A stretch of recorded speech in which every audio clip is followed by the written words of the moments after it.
Welcome to the Spring Boot Learning Podcast, where we interview top-notch experts from the Spring community. And now for your host. He's a principal developer on the Spring team, a coffee-loving code wrangler, and the biggest Doctor Strange fan you'll ever meet, Greg Turnquist.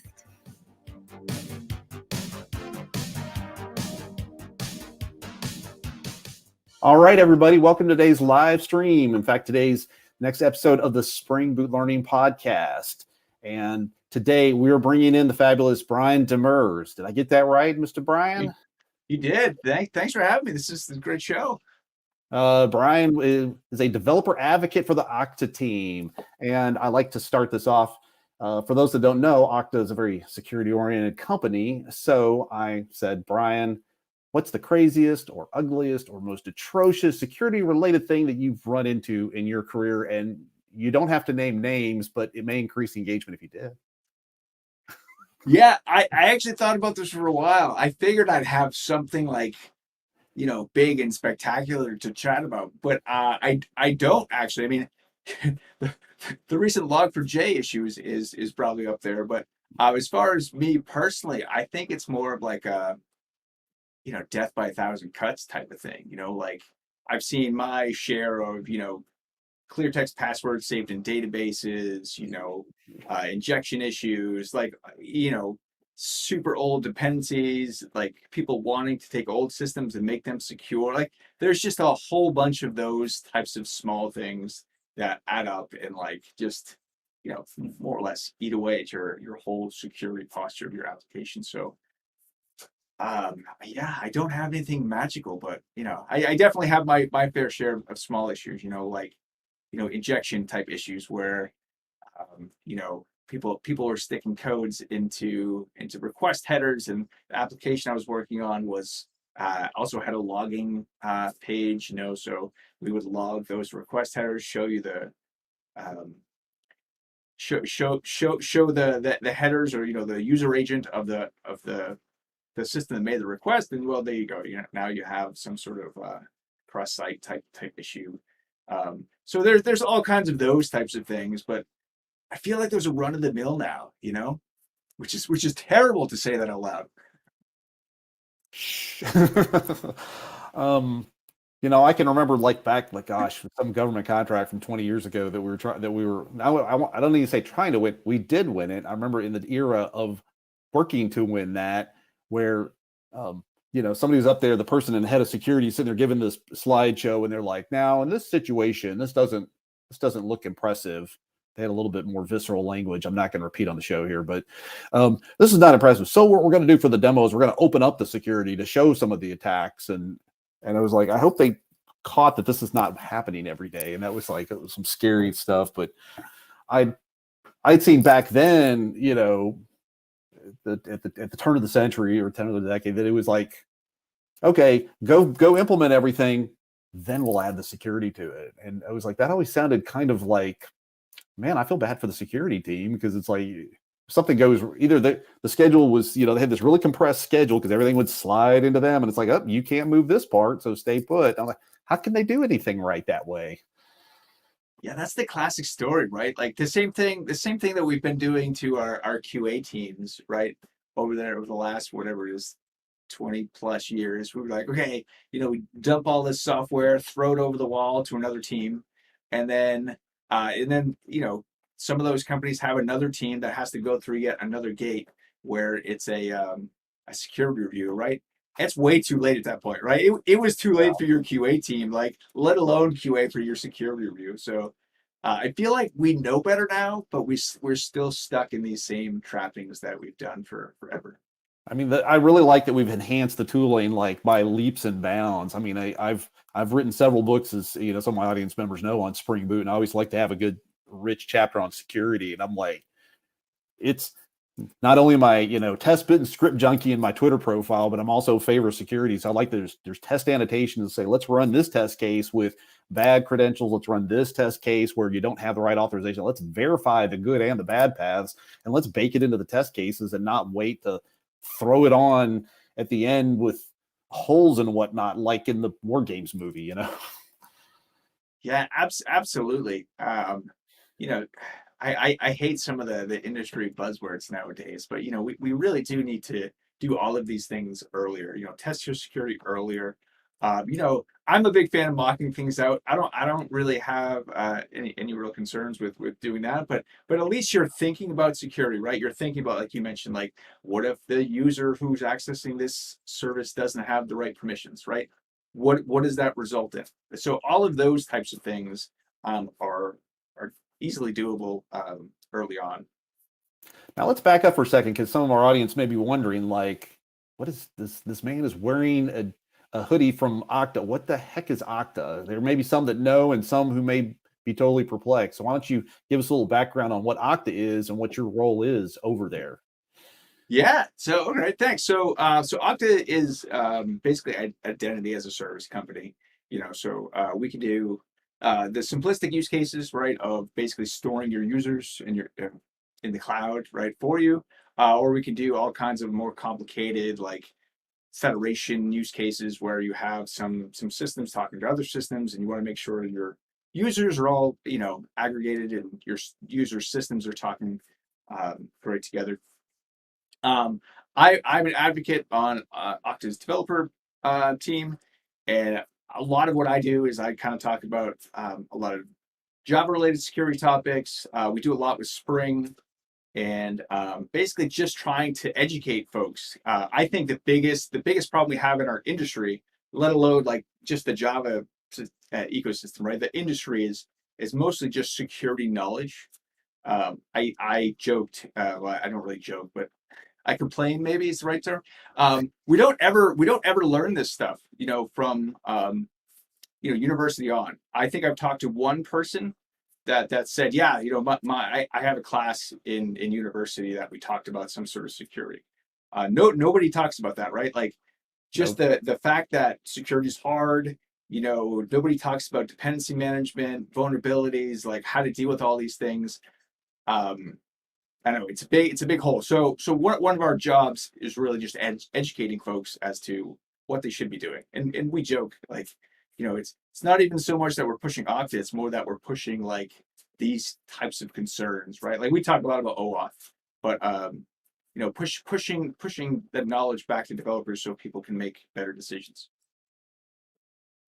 Cool. That's really cool. That's, and something in my latest book where I talked about security, I presented, some of the more up-to-date stuff is people are asking, not just, I just need usernames and passwords. I just want the good old stuff that we've had for 40 some odd years. But what does it take to, authenticate with Google or authenticate with Facebook? And I'm like, I put material in there to explain, here's how you can do it, but there's a trade-off in that you can't go to Google and say, well, Google, you don't meet my needs in this use case. Could you go make some tweaks for that? Not an option. You accept whatever roles that they have. And so if you're integrating with the Google products, it's great. But if you need custom roles, custom, authorization, identity role, you can't do that. But if you need a one-stop place to go, I had sections about go to Okta, because Okta is a stand it up, get what you need, very easy to integrate with, and then you can bend it to your will, which is, what a lot of people need. And it certainly beats the heck out of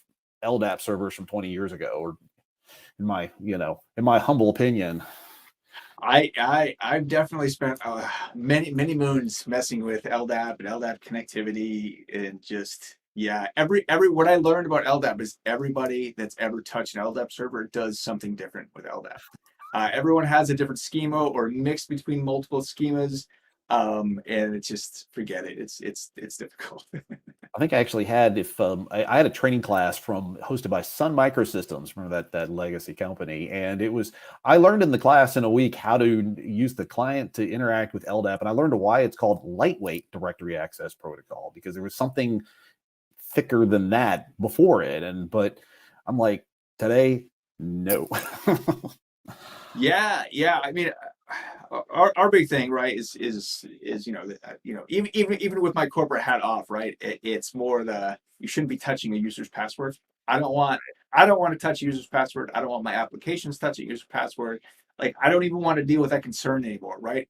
Just a login page alone, right? Like, if you want to take a threat model of somebody's login page, cross-site scripting, and then, like, injection attacks, and there's a whole host of things to worry about. I don't have time to deal with any of that stuff, right? So, and I don't want to. I don't even want to, push that onto somebody, make them go learn all of these different things they have to worry about, and it's too much now. Absolutely, and that's and I think I remember something. Oh yeah, it was they'd found out that some of the people I worked with on the last contract before I left my previous company was it was a huge multi-billion-dollar contract, whatever, for the Federal Aviation Administration for, and they had a gigantic security engineering team that I interacted with a lot. And some of the stuff they had to deal with, like some of them were 70% of the tickets they're having to close were, how do I reset my password? And it was like, Yeah. it was absurd. And so the idea is like, just, go rig up a system that can have timeouts, or like, your password's locked for 30 minutes, then you can try again, or reset your own password. And suddenly, woof, we don't need to have 15 CSRs answering the phones to reset people's passwords. Like, just automate that away and go send your budget elsewhere. Yeah, right. So I mean, I touched on a login page before, right? But then there's all of these other ancillary things, right? Like somebody forgets a password. Everybody forgets a password. Passwords are terrible. We have this industry need to force like complex, user passwords onto people, and then you have folks like my parents who write them down and they still can't remember their password. They forget where the post-it note is, or they wrote down a capital letter and it was a lowercase letter, or there's all these other things that that cause all this friction, right? So there's got to be a better way, and we need to make it easier for our users, and whether that's making it so they can reset their passwords, or doing all these other things, or providing better ways to log in, not requiring passwords. Apple's doing a great job with, if you're in the Apple ecosystem, like, they've done a great job as far as, whatever it is, Touch ID and the Face ID and all these other things, right? But it's a complex world. I think I saw it I think I saw it was in a recent iOS release where they were adding support to do the facial recognition, but they could ignore the mask. Like, one thing I realized was the face recognition stuff on my iPhone, which I have an iPhone 11. If I either have a tissue on my nose or a mask on, the thing was like, I don't recognize you, but they were looking to add that feature so they could, I don't know, scan from here up. And I cannot comprehend the engineering behind some of the stuff that they do, but yeah, and thinking about how far we've gone, right? I remember when, what was it? The old Microsoft Windows. I forget what it was. It was like one of the early versions of Windows had like a very simplistic like login with your face. So you could literally hold up somebody's phone in front of the camera. You could take a picture of them, hold it up in front of their laptop, and it would log you in. Because there was no 3D modeling. It was just photo based, and that was horrible. But we've definitely come a long way from there. We have a question here. I put it up here. Post from TX. TX, thanks for joining us here on the podcast. He says, "Is Spring Boot secure by default?" And I'm going to say at a glance, yes and no. And yes, in the sense that there's been a lot of updates since we're the first milestone of Spring Boot 3 is out, and Spring Boot's been around for now. It debuted in the 2013 Spring One conference, and the first GA release came out in 2014. So you're talking 8 years now, eight and a half years. And there's a lot of information that's no longer shown. For example, if you hit the wrong page, it used to say, Apache server or Apache Tomcat version 1.2.3, and it would disclose a little information about what the system was. So it gave people clues on what attack vectors to throw at it. But your app is not locked down anyway. There's no password stuff unless you add the Spring Boot security starter or some other third-party solution. So in that sense, your app is wide open, even if it's guarded in a sense. To answer that. Now, yeah, one of the reasons I brought Brian onto the channel was you need to tell me as to how much you were involved in writing the Spring Security Okta integration components to make those two work together nicely, perhaps. I wrote the vast majority of that code. There's a few other folks that are working on it now. I was on the team originally that was working on that, and then I switched to Okta's advocacy team.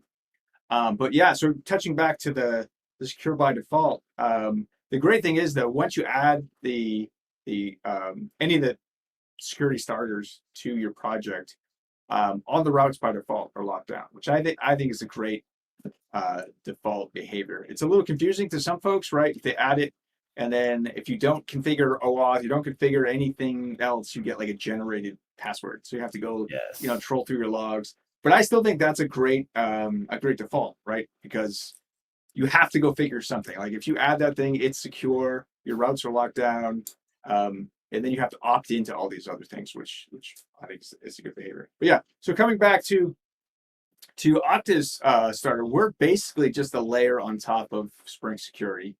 You could do almost everything that we do out of the box with just Spring Security. Really, the things I tell people is there's a little bit of sugar, Okta specific sugar of, everybody validates JWTs differently.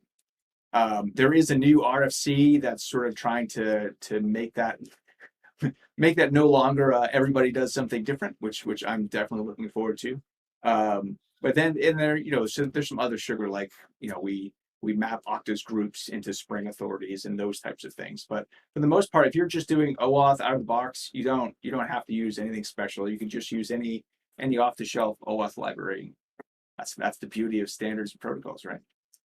Absolutely. And even the challenges of OAuth 2, I think there were some people that were involved in OAuth 1 that when OAuth 2 came out, they had opened it. They opened it with they added a lot of flexibility to it. Let's say it that way. They added a lot of flexibility to it, and some people were like mortified at maybe it was like too many options in a sense. But there really is. And I think that's a thing that we keep learning over and over again through the years, is that the more options you have, the more holes you have, right?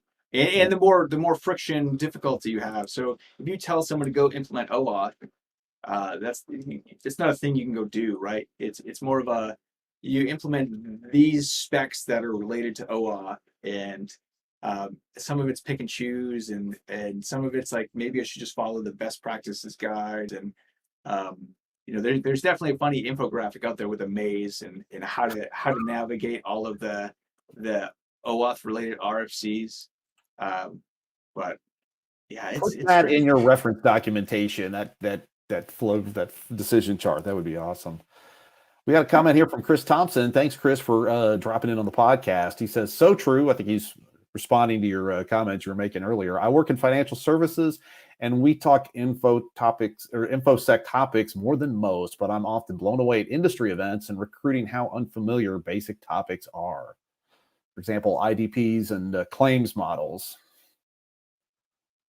Yeah, I definitely think it's one of those things that we don't even. It's one of those things you don't know that you don't know. Like if you take somebody fairly green, and I have this theory that, and again, based on zero data, right? That it's always the intern or the junior engineer that gets assigned to go deal with your security, right? And that's a frightening image to even have. But this happened to me. Like, this is how I started in this whole world, right? I was pretty green, and I don't know if it was nobody else wanted to do it, or whatever it was assigned to me. It wasn't a you want to go do this thing, And so you kind of learn trial by fire, so to speak. But for those in the fintech sector, it's even harder now, right? Because we have all of these other like open banking protocols, and Europe seems to be sort of getting their act together. And the US, like, we haven't really had this type of adoption yet. We're still kind of working on it.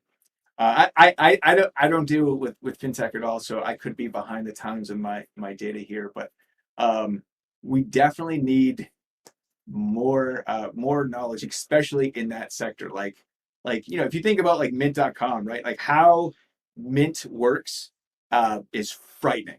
I think it's a great service and all, but the fact that my password is basically proxy to all these other services, right? So Mint can use, another third party library, what is it, Plaid or something, that will then log Oh, into right. my bank's website, and like it's a frightening security nightmare, right? And we can definitely do better. Yeah, I bought a car recently because one of our others got hit in a car accident, whatever, and I ended up shopping from an online service, whatever, and they were like, "Okay, now for the payment, we're going to link to your bank account through Plaid." I'm kind of like, I swear, 15 years ago, I would have been, what? Like their code was still hacky because it couldn't get in anyway. But apart from that, that was it's crazy where we've come to in what seems to be a very short amount of time. I mean, it seems really 10 years has been a lot of revolution towards now you can do a lot more stuff on the web, on the internet that we couldn't do beforehand. And I'm like, the regulatory compliance kind of blows my mind because I mean, I learned 20 years ago about configuring LDAP servers so that data on French citizens stayed in the French zone because according to French law, their data has to remain within the borders of their country, that kind of stuff. And it's like the regulations have only gotten thicker since then that they have to work with that. And I'm happy to be out of government contracting, I'll tell you that. Yeah, but the crazy thing is, especially with GDPR, and I think Russia has a very similar data retention policy, and other countries do this thing. Like, it's definitely becoming more something that it's trickling down as far as even outside of security concerns, right? If you're storing information about somebody, you may or may not have to worry about where that data is actually stored, and that affects how you cluster and deploy your applications, and it's mind-boggling. It's definitely something I don't want to have to deal with. I'm actually kind of impressed at some of the regulations the EU has come out with. We can debate some of this stuff, but things like according to this regulation, you can go to the website and say, delete me from your system and give me back all my data. And that is a right. I'm like, that's kind of an impressive thing to actually get that out there. I think that's a fair deal. And interestingly, I think it was a headline this morning I saw in the news that Mark Zuckerberg, the CEO of Facebook, or I should say Meta, is threatening to remove Facebook from Europe if they don't let him process European data on US servers. And a lot of people are like, take it, go, take it. Sure, no problem. Yeah, right. I mean, yeah, I I stand with the EU. Right. I don't think you're I don't think you're the good guy in this particular threat model. So Yeah, I'll just keep my mouth shut about that whole thing. we got a question here from Romperside. He's shown up on the podcast in the past time, so we're glad to see you again this time. Can you explain the prerequisites of Spring Boot for beginners? Well, I don't know if I'm bragging to say you came to the right place. So on our channel, we try to have videos and live streams talk about Spring Boot. Today, we happen to be talking about security, but basically to get going with Spring Boot, if you're a beginner, basically you need a copy of Java installed somewhere on your machine. And I personally use SDK Man as the tool of choice since I have to jump between versions of Java rapidly. But kind of some basic skills in Java. If this is what you're asking, how to get started as a developer. And also go check in the archives, because last week's live stream with Russ Miles, we also dug into some of that stuff about how to get going as a newbie. So, and I'd say go out and grab, you can grab, there's a lot of books on Spring Boot. You can go actually to spring.io/guides, and we have like about 60 to 70 getting started guides that are designed to be something you consume in a lunch break. Each one, 15 to 30 minutes to just start getting familiar with how to use Spring Boot. And Spring Boot has been based on Java 8 for a while. The new Spring Boot 3 that is emerging this year is going to be based on the new LTS version of Java called Java 17, where Java is actually catching up with lots of significant leap forwards in feature stuff. So, and this is the thing where I would be remiss if I didn't say, and then you subscribe to the channel so you can get even more stuff to learn about Spring Boot. That's a fair thing to do. Yeah, I definitely think we've come a long way, right? Like I'm a big fan of Spring Boot, and even the other types of frameworks that try to bundle all of these concerns in, so you can really focus on your application, right? Like security concerns, obviously something near and dear to my heart, but there's so many other things, right? Packaging, if you want to deploy to Docker, if you want to build an Uber jar, or like all of these other things, you don't need to worry about it anymore. So we're really helping, um, people focus on just the things they care about now, which when I started, right, you had to worry about servlets and servlet containers and I don't know what the request was doing, and like it was all really low level type stuff. And now you can really program to the concerns that you're looking for. But I always look at the question how to get started. So I know there's multiple levels of that, but I'm definitely a big fan of just go do it. Stumble through it. I'm the type of learner that has to stumble through things. I know some people can just go read a book or watch a video. I have to hack on something for a while, swear at my screen, and then like the little light bulb, moment goes off, and then it clicks, right? And then I can go off and do something. And that's the what is it? The developer high. It's like the developer high mirrors the casino effect or the gambler's high, right? Right. Or maybe the opposite. Maybe it's the opposite direction, but. If you're enjoying the show, give it a big thumbs up and share it with a friend right now. I also want to let you know, if you're enjoying the show, whether it's the video here on YouTube or if you're catching this in the audio replay out on the podcast, there's also an opportunity to get even more content out of the channel. If you go visit springbootlearning.com/member, you can actually sign up there for the cost of a triple venti latte every month and get all kinds of extra content. I'm actually planning a new series of videos. I've got the first script written out and I'm about to start shooting it. And the people that are signed up as premium members actually get to read my scripts on Google Docs as I'm producing them. And there's all kinds of members only content. So check that out. And then don't forget to ring the bell. So we're actually talking here with Brian Demers, the developer advocate from security company Okta. And I thought it'd be cute. Let's call it. I picked out today's coupon code, so everybody knows, is Stream Security. So if you go over to leanpub.com and you can grab my books over there, slash down to $15.99 each.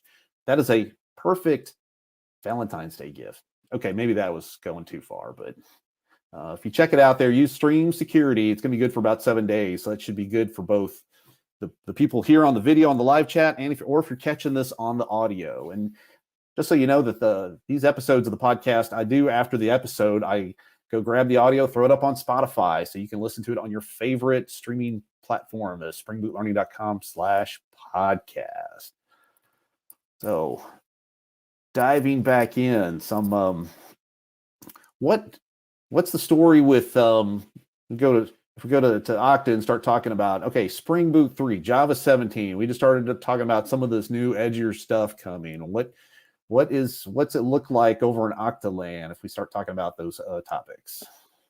Yeah, so I'm super excited about the fact that Spring Boot 3 is drawing the line at Java 17. I hadn't looked at where that conversation was going. I think initially, there was like, we're going to switch to Java 11, and I was like, that's not very, whatever. That's a good thing. That's not like earth shattering, right? 8 was supposed to be whatever end of life, whatever, 2 years ago at this point, whatever it was. Yeah, I can't lost track of it. Jurgen knows it. Go ask Jurgen if you need that.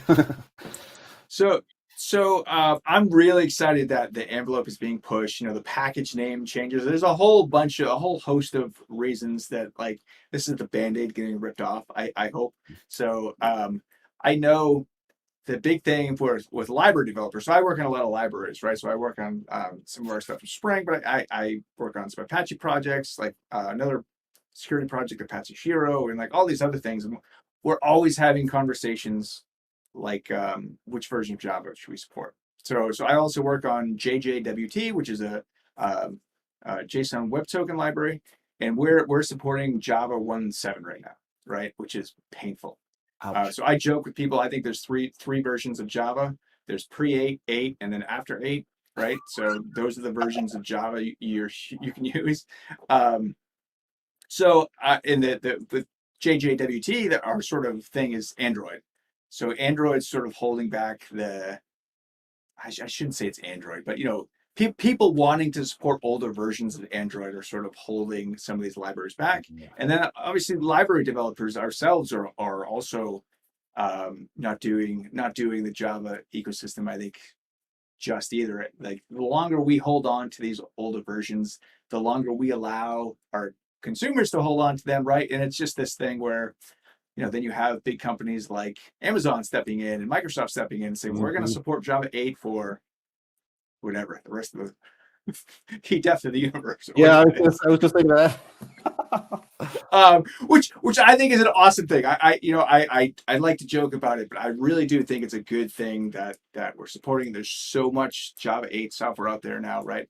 But anyway, so getting back to us, so we're sort of tied on to what people are actually using, right? Because we're library builders. So the good news is I actually tried out Okta's starter with Spring Boot 3, and it just worked, right? So we're just like a layer on top of Spring Security, and none of our touch points are using anything server related, right? So basically what Spring Security was doing is removing the the usages of whatever the older serverless packages and moving to the Jakarta packages. So that's sort of transparent to us, right? So the good news is it just works. The bad news is we're still working on testing everything because some of our testing tools, right, don't yet work with Java 17, right? I'm a big fan of Groovy. I think Groovy 4, which actually just has official 17 support, just got released recently, and it's just it's one of those things that it's just a pain for the rest of the ecosystem to catch up. So anyway, long story short, I'm really excited. I feel like this is one of those things that's going to push people forward. That, and I feel like the path from 8 to 11 isn't as complicated as it was whatever a few years ago. So I have hope. I have hope it won't be a Python 2 versus Python 3 problem. I don't know if there's yet moved over to Python 3 yet or not. I gave a talk at the 2008 Spring Experience, and apparently on the day of my talk, they came out with the first GA release of Python 3. And I was giving a talk about a toolkit I made called Spring Python, and somebody asked me, do you support Python 3? After my talk. And I'm like, no. And today, a lot of people are like, no.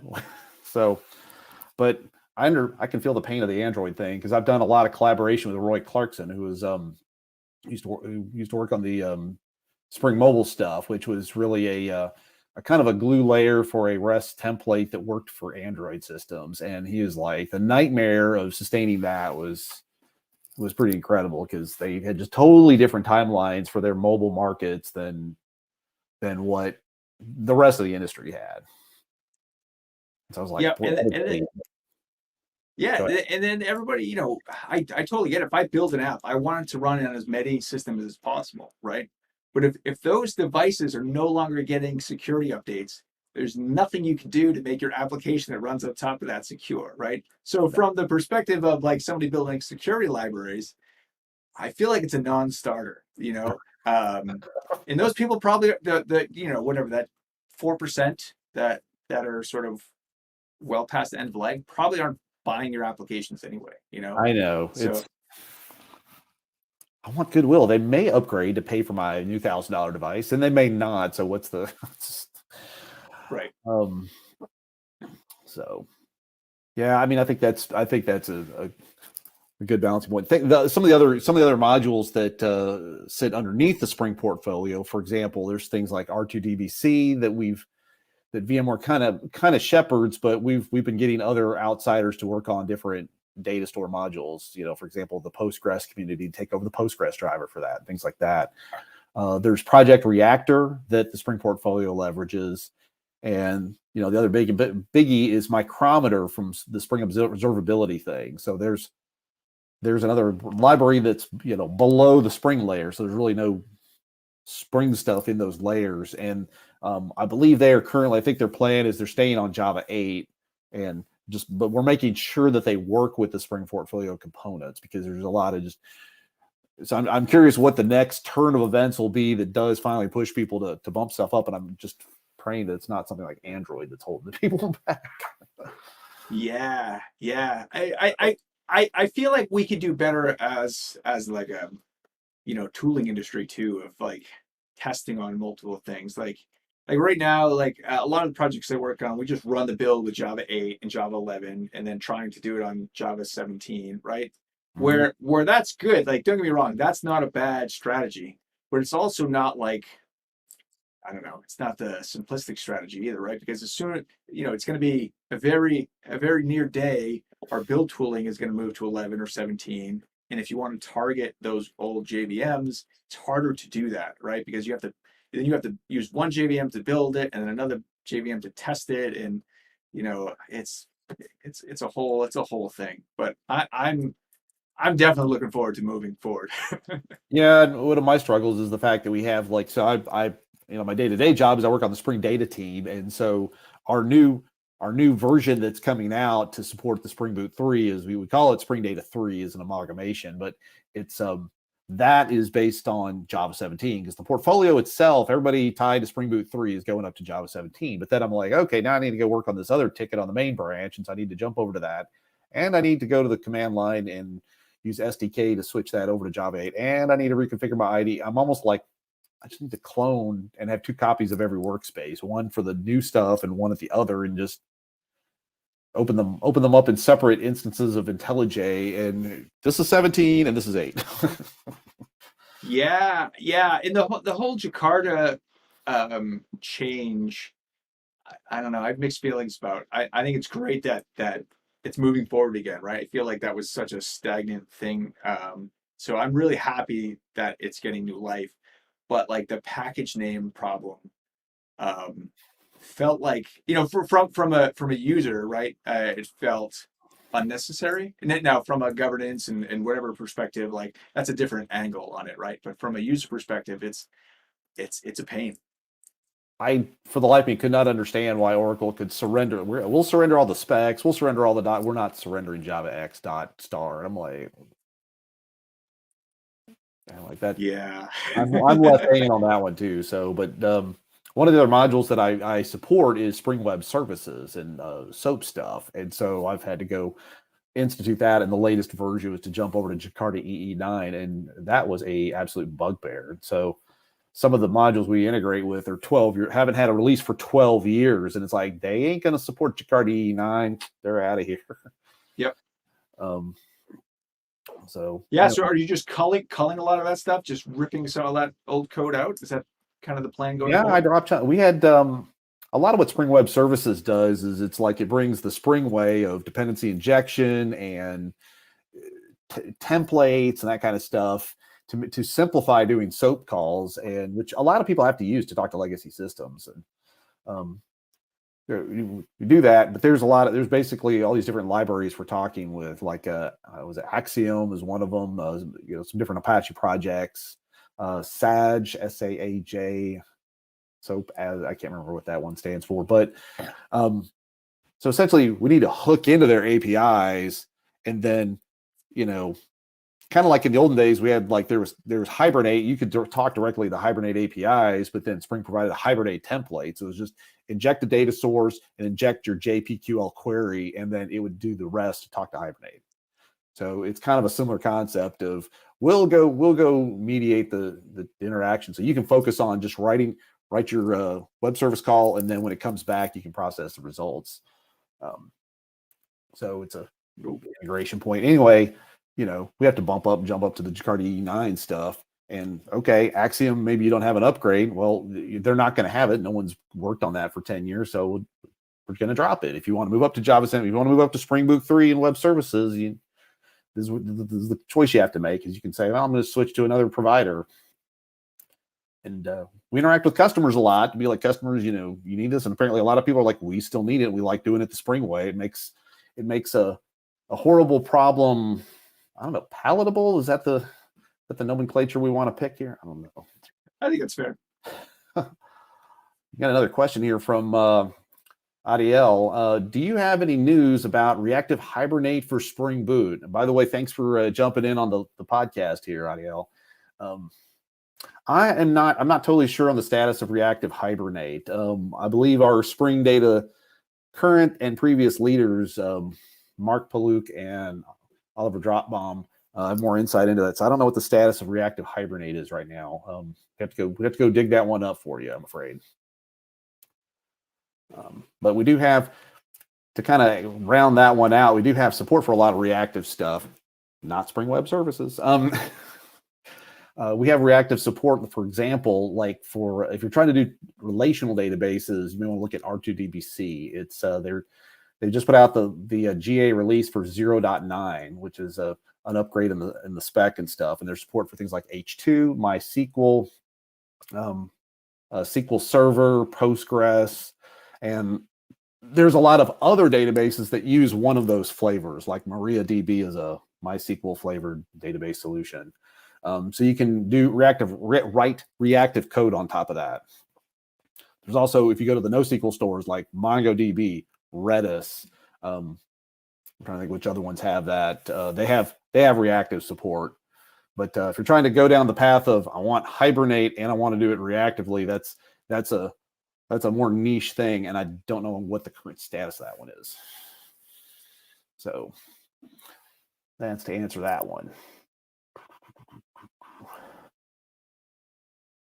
Now, one thing one of the topics I was fascinated, we kind of alluded to some of it at the beginning of today's episode, which was, how much we've evolved in our ability to write systems today compared to 10 years ago or 20 years ago. It really was a phenomena of go make it work, then go secure it. And I remember winning a contract with the FAA in 2001. And our security engineering people, I think they were kind of ahead of the curve at the time, and they basically they'd made the security part of the proposal was they were going to get onto every server and lock them down before anybody could put anything else on them. And so they had these harden the server kind of policy, no compilers allowed on production servers kind of stuff. But if you talked about secure the software that's going there, that was kind of not to be seen. I remember, this is a company that had sort of a waterfall based thing. We had I wrote design documents in Word, and I had design reviews with other engineering people, and I invited the security people there, and they wouldn't show up. And because I guess they had too much of their own stuff to do. And so I'd be like, are there any problems here? If not, we're going to roll it out. And then I would roll it out. And then 2 weeks later, they would come to us and say, you're breaking a security requirement. And I said, well, where were you at my review to give me this requirement? You didn't give it to me. And they were like, well, it doesn't matter that I wasn't there. This is what the FAA came to us, so we're coming to you. And I was kind of like, this is no way to work. Whereas today, we can go in and write test cases. We can use Spring Security. I'm going to write this test case where I'm going to try to access a web endpoint and get the data. And this scenario, I'm going to have an enabled user that authenticates correctly, and then another test case where he doesn't have the right credentials, and then the third test case is he's authenticated, but he doesn't have the right authorization roles. And that's the way it ought to be, Yeah, there's so much of that, like you don't even think about it, right? Like just how all your touch points of where the user becomes important. From our simple basic apps that a lot of people like to talk about, like Hello World, right? Like whatever, you log in somehow or you display some funny page. There's no real user interaction there. But then once you start getting into like, does this user have access to get to this entity in my database, right? These things become more coupled, or these concerns permeate through your application. So you need to make sure you're testing them along the whole way. And that's something I try to, repeat a couple times in any book that I write is when it comes to security, you need to test the good path and the bad path. And, that's almost a bias or something. It's one of those, you don't know what you don't know. Until you've actually been, you've had some security issue break you don't realize, oh, wait a minute, I need to test for success and for exceptions that happen. And, I'm a big fan of the Chaos Monkey stuff that Netflix arose, which is like, we're gonna write agents that are gonna randomly shut down servers and, basically unhook network cables virtually. And like, okay, stuff can break, and let's find out about it sooner rather than later so we can mediate it ahead of time. And the same goes for security stuff. Yeah, that's wild how it changes just your whole perspective on your software, right? Um, Now there, and there's another piece of this. People are always asking, what's the, what is the best solution to security? Like, what do I need to use your toolkit? Do I need to use somebody else's toolkit? And it's like, well, it's a multi-layered answer. It's like we need multiple layers to actually do it right. Yeah, and I think the hardest thing a lot of folks have is the answer that I hate to give people, but I find myself doing it all the time. Is like the it depends, right? Like, what is your application doing? Well, it depends on what your application is doing as to what and how much security, how you implement your security, right? There's just general patterns that everyone should be using, right? Update your dependencies and make sure you're doing all these things. Your configuration is not stored in source control, right? There's these basic things, but when it actually comes down to how you implement things, um, you know, it really depends what your application is doing. So if it's that coupled together, you really, back to your point, Greg, is you need to start thinking about it way at the beginning. Um, Oh, here we got a question. This is from Matt, one of our premium members. In fact, he says, "What's a good client library for using bearer tokens? Something with examples would be great." Yeah, so I do know Spring Security does a pretty good job now dealing with both, and the OAuth parlance, it's a resource server. So if you're building an API service that's accepting bearer tokens, that would be a resource server. And Spring Security now has support for both JWT and Opaque. Funny story about all of that is the official OAuth spec says it's an opaque token, as in the client doesn't really know what that token is. It's just some string, right? And then, but actually, there was support for JWTs first because JWTs were so popular. Um, but I would check out Spring Security. I think it's actually in the Spring Security whatever OAuth dash client library if you want to get down to it. But the new Spring Security OAuth definitely has you covered there. So that's if you're And that using. works with the oh, sorry, go ahead. No, you're talking about if you're using Java as your client, that's the path you would go, is that one, because they've got it baked in real good. I don't know if Matt might be referring to perhaps JavaScript libraries, or I don't know how much exposure you have to JavaScript type libraries that are also need to talk this lingo, or what. Yeah, I know it's built into a few front end, more robust libraries. I definitely avoid JavaScript like the plague. I say that half joking. I mean, I like anybody in whatever 2000, what year is this now? 22. Everybody has to touch a little bit of JavaScript now, right? So I say that with a loving embrace with JavaScript. But a lot of examples I've seen still say, set the header like manually, and you can see that throughout code everywhere. So as far as front end libraries, I don't have a great answer. All righty. Let's see.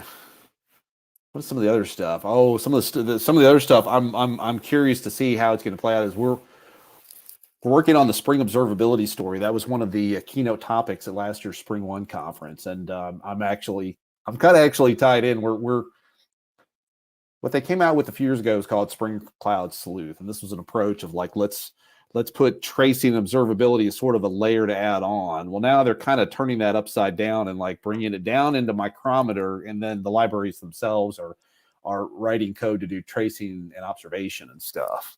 And I was kind of blown away at the way you make a web call here, it gets forwarded to this service, which gets forwarded to this service, and then somehow it gets back to you. And the fact that they can put headers in here, which come back to track web calls, to figure out where's all my time spent along the way at each hop. And to the fact that we have to go through, stuff that's going to be wrapped in security, I'm kind of amazed at how the whole web kind of works, how these layers can fit together like this to actually do that. Yeah, absolutely. I'm blown away at thinking about touch on earlier old Java stacks, right? Where we were, whatever, 10, 20 years ago, as to where sort of where we are now, and how microservices sprawl out, and how one service talks to another service. It's definitely not something I would have even thought possible when I started.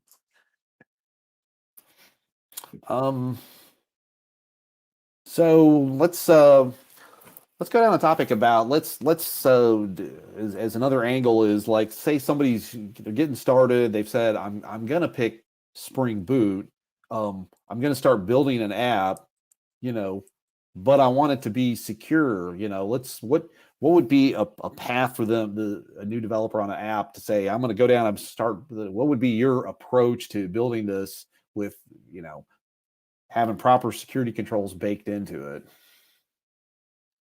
Yeah, so I would definitely recommend starting with, Spring Security. And if you're not an Okta customer, you don't have to use Okta, right? So my advice would still be the same. You use something with OAuth baked in. That way, all of your user management concerns, your login, all of those things just go away. They're no longer something your application needs to worry about. And the beauty there is that thing can change, right? So maybe you wanted to use social login today, right? Or maybe you're using somebody's corporate SSO thing today, and tomorrow you're switching companies, or you're using a different social login provider, or whatever it is.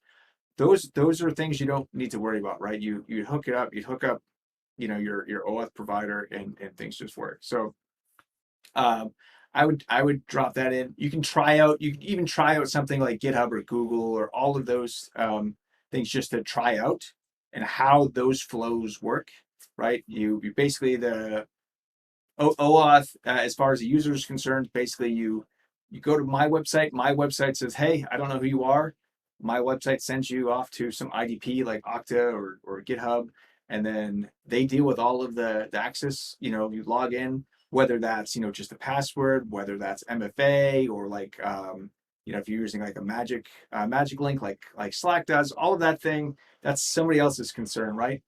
They deal with it. They send you back to my application. My application says, yep, this looks good. That's it, right? Like the touch point that you actually care about is now really small. So I would start there. And then you can start thinking about authorization type concerns, right? Like, whether it's roles or back to the OAuth world, like scopes, those types of concerns you can add in to really add fine-grained auth to your app.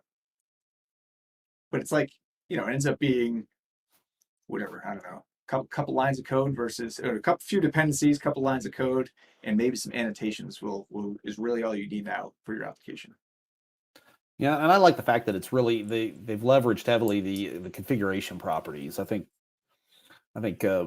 part of the magic is I'm actually starting to write a book now on Spring Boot 3 that we're going to have come out later this year when Spring Boot 3 goes GA. And just in the intro, I point out, one of the coolest features everybody knows about is auto configuration. So that's really neat. And, there's lots of stuff there. And then this managed version dependencies, but it's almost like the configuration properties are just as important in my mind for being able to do apps. And that's where they for example, if you stand up your Okta server, it's really like 2 lines of YAML effectively to go put that in, go put your little key, your secret key, whatever the 2 key value or something, to point it at it, and you're done. And it's set up. And then you don't need to worry about gluing it together or digging through Stack Overflow to figure out how to make it work. Instead, I've hooked it up. Now I can actually go work on the problem space. Yeah, that's no joke. I'm actually very spoiled on how Spring deals with that now. So I'm in the process of helping some of our teams write some documentation. So obviously I volunteered to help with our documentation, how you use Spring. And then, I'm reviewing and trying to tweak some of the .NET related code, and then some of these other frameworks. And I'm like, well, what do you mean? This is so complicated to add some, off-the-shelf library to my application, whereas, again, Spring Boot is a higher level framework, right? So it comes with these abilities where I can just drop this in, it auto configures itself, and it just works. So I've definitely been spoiled the past couple of years. All right. Anybody else out there, if you've got your comments, whether it's security based or not, throw them in the live chat while we still got time.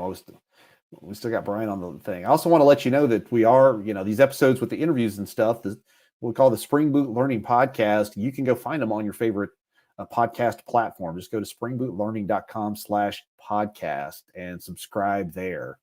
Also want to remind you today's coupon code for Stream Security, not Spring Security, Stream Security. Maybe it's a joke, maybe it's not. But anyway, go to leanpub.com and you can grab some of that stuff. And be sure to follow us on Twitter at Spring Boot Learn, not Spring Boot Learning, because Twitter doesn't accept that many characters. And be sure to follow, in case you couldn't get his Twitter handle, which was happened to be in his avatar the whole time, but we'll throw you some traffic. I appreciate it. If that's all we got, then I want to thank Brian Demers for coming on to today's podcast live stream. It has been great having you here today. Yeah, well, thanks for having me, Greg. This was a lot of fun. All right. This episode of the podcast is over, but your code writing journey continues. Visit springbootlearning.com and find links and resources to help you write better apps.